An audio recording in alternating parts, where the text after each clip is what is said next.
약 3년 전 저는 강남의 한 피부과에 간 적이 있었습니다. 저는 그때 피부관리 시술을 받았고 저와 함께 간 지인은 리프팅 시술을 받았었습니다. 실장과의 상담에서 첫 방문이니 마취를 서비스로 놔드리겠다 라는 내용도 기억납니다. 시술이 끝나고 난 후 마취가 깨는 과정에서 뭔가 몽롱하고 편안한 기분이 들었습니다. 그리고 약 1시간이 조금 넘는 시간의 마취였지만 푹 잔 것 같은 개운함도 느껴졌었죠. 알고 보니 제가 맞았던 마취제는 케타민이었고 같이 갔던 지인은 프로포폴을 맞았던 겁니다. 제가 받았던 시술이 강한 통증이 느껴지는 시술이 아니었다 보니 굳이 마취를? 이라는 생각도 있습니다. 실제로 유명인들을 비롯해 프로포폴 같은 마취제로 하여금 여러 이슈들이 있어 왔지만 현재도 강남의 피부과에 가면 마약류 마취제를 쉽게 놓아주는 경우가 수두룩합니다. 그리고 그 마취제들은 우리도 알고 있듯 마약류이며 오남용될 우려가 있습니다. 정말 많은 병원들에서 실제 환자들은 본인의 몸에 무엇이 들어가는지도 모른 채 마취가 이루어지며 마약류를 오남용하는 것이 안타깝지만 흔해 보입니다. 마약은 인류 역사에서 빼놓을 수 없는 물질 중 하나입니다. 지금으로부터 약 2만여 년 전에 환각 상태에서 그려졌다는 프랑스의 쇼베 벽화는 환각 상태와 예술이 깊은 연관이 있다는 것을 보여주고 약 9천여 년 전에 알자리 나실리 동굴의 환각버섯 제사장 벽화, 고대 이집트에서 쓰였던 환각제인 블루로터스,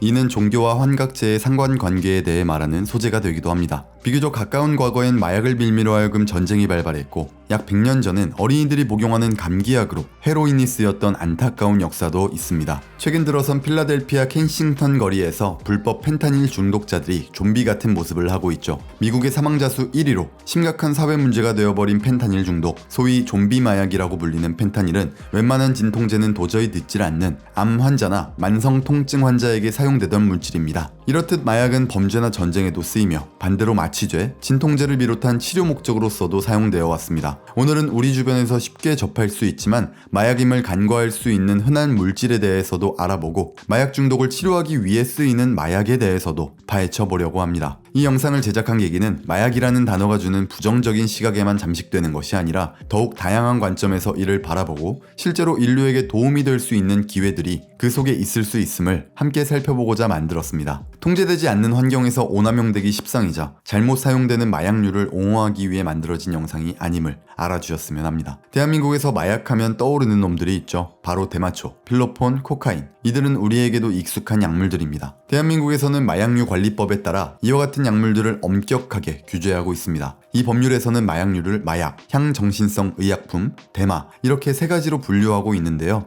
코카인, 헤로인과 같은 물질은 마약으로 규정되고 있고 필로폰, 프로포폴은 향정신성 의약품, 대마초는 대마에 분류되어 있네요. 마약 좀비라고도 불리는 썸네일에 등장한 이미지는 펜타닐에 중독된 불법 복용자들의 사진으로서 마약으로 분류되어 있습니다. 우리는 통상적으로 마약이라는 단어를 매우 폭넓게 사용합니다. 이 세 가지를 일컬으려면 마약이 아니라 마약류라고 포기되는 게 더욱 정확합니다. 하지만 사전적 의미보다 더욱 중요한 것은 이와 같은 약물들이 인간의 몸에 어떤 영향을 미치느냐, 사회적으로 어떤 파장을 불러오느냐가 가장 중요한 사실이긴 합니다. 이런 마약류들은 우리 생각보다 가까이에 있습니다. 특히 불법 약물로서 치료제로도 쓰이지 못하는 물질들이 있는 반면 마약류 관리법에 따라 처방이 가능한 약물들이 굉장히 많기 때문입니다. 그로 인해 우리가 일상에서 쉽게 접할 수 있는 꽤나 많은 물질들이 마약류일 수도 있습니다. 여기 마약류로 분류되는 또 다른 약물이 있습니다. 바로 수면제 중에서도 꽤나 흔하게 처방받는 졸피뎀인데요. 이에 관해서도 제가 겪은 일화가 하나 더 있습니다. 약 3년 전 친구에게서 연락이 왔습니다.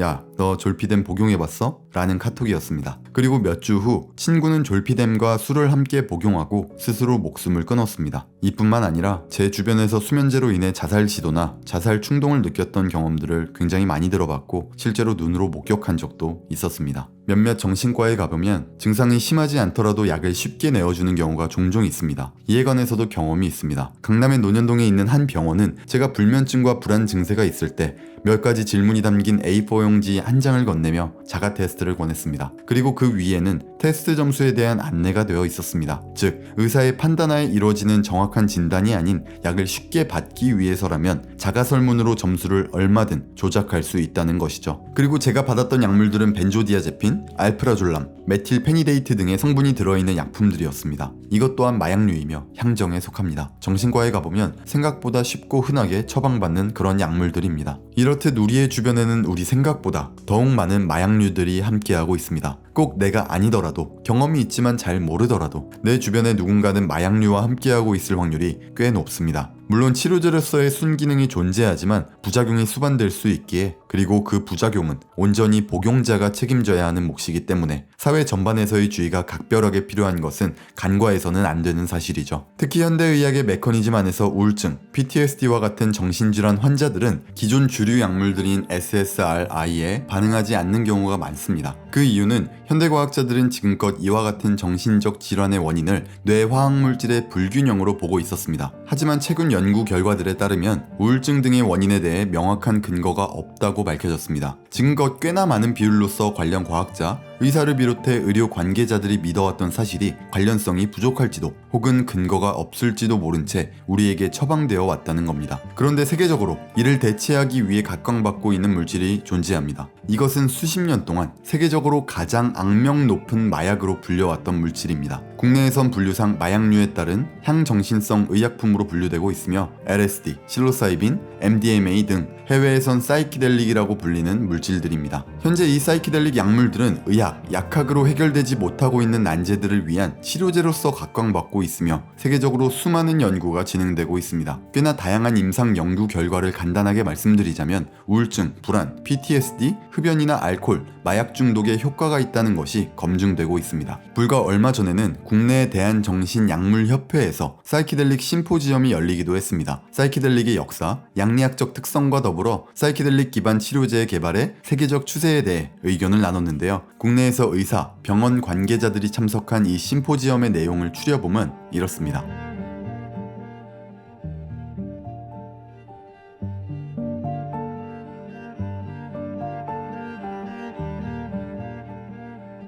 마약이라는 단어에 대해 매우 부정적인 인식을 가지고 있는 대한민국에서 국내 의학 전문가들이 모여 불법으로 분류되어 있는 마약류에 대한 약물 심포지엄이 열릴 정도면 관심을 가져봐도 나쁘지 않겠다는 생각이 듭니다. 이와 같이 사이키델릭 약물은 마약류 중에서도 유일하게 정신질환의 치료 목적으로서의 활용이 현재는 두각을 나타내고 있습니다. 저 또한 불안장애, 불면증, 우울증으로 고생했던 시기가 있습니다. 그 마음을 조금이나 헤아리고 싶기에 대한민국에서 안전한 방식으로의 도입이 이루어지면 좋겠다는 그런 희망을 가지고 있습니다. 대한민국은 OECD 국가 중 자살률 뿐만 아니라 우울증 유병률 또한 1위입니다. 이와 같은 사회 전반에 자리 잡은 정신적 고통들은 우리 모두에게 득이 될 수는 없습니다. 제가 이와 같은 유사한 종류의 컨텐츠를 제작하고 업로드한 적이 몇 번 있었는데요. 몇몇 분들은 마약이라는 단어에 크게 반응하시고 부정만을 표하시는 경우가 종종 있었습니다. 그럴 때면 제 컨텐츠를 여러 번 재시청하기도 했습니다. 제가 장점에 대해서만 부각시키고 위험성에 대해서는 자세히 다루지 않았던 책임 또한 분명히 있습니다. 하지만 이런 컨텐츠를 통해서 여러분들께 꼭 전달하고 싶은 메시지가 있습니다. 기성의 의학, 약학기술로는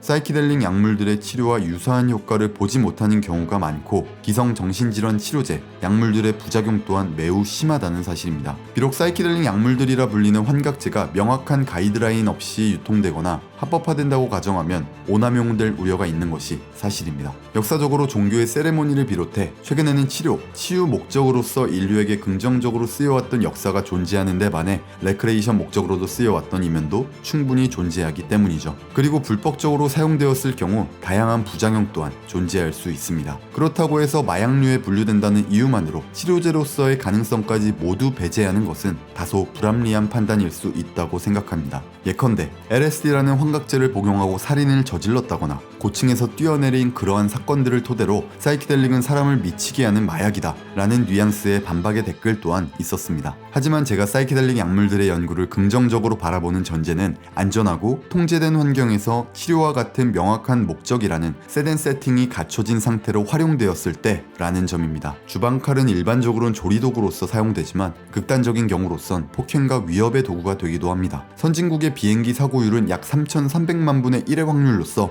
자동차보다 안전한 수치이지만 사람들은 비행기를 더 무섭게 여깁니다. 최근 몇 년 사이 부쩍 살인이나 흉기 난동을 비롯한 사망사고에 대한 기사가 급증했음을 우리는 체감할 수 있습니다. 하지만 여러 통계 자료에 따르면 한국의 살인 범죄는 점점 줄어가는 추세이며 전세계 살인율 평균의 10분의 1도 안 되는 상당히 안전한 국가라고 평가받고 있습니다. 이처럼 비행기를 무서워한다고 해서 무조건 기피한다면 우리는 해외를 여행할 수 있는 기회 또한 놓칠 겁니다. 있습니다. 주방칼이 무섭다고 사용하지 않으면 요리를 할 수 없겠죠. 전 세계 범죄 중 가장 큰 원인이 술이라는 이유로 술을 아예 마시지 않는다면 저처럼 왕따가 될 겁니다. 이렇듯 모든 사물과 현상에는 이면이 존재합니다. 가장 두렵고 자극적인 것들이 가장 위험한 것이 될 수 없다는 사실을 우리는 간과해서는 안 됩니다. 우리 주변을 둘러보아도 비록 보이지 않는 곳이라고 하더라도 몸뿐만 아니라 정신의 문제로 고통받는 사람들이 정말 많습니다. 그게 내 친구, 내 가족을 포함한 주변의 소중한 사람들일 수도 있습니다. 이들을 위해서, 우리가 살아가는 건강한 사회를 위해서 더욱 많은 치료의 선택지가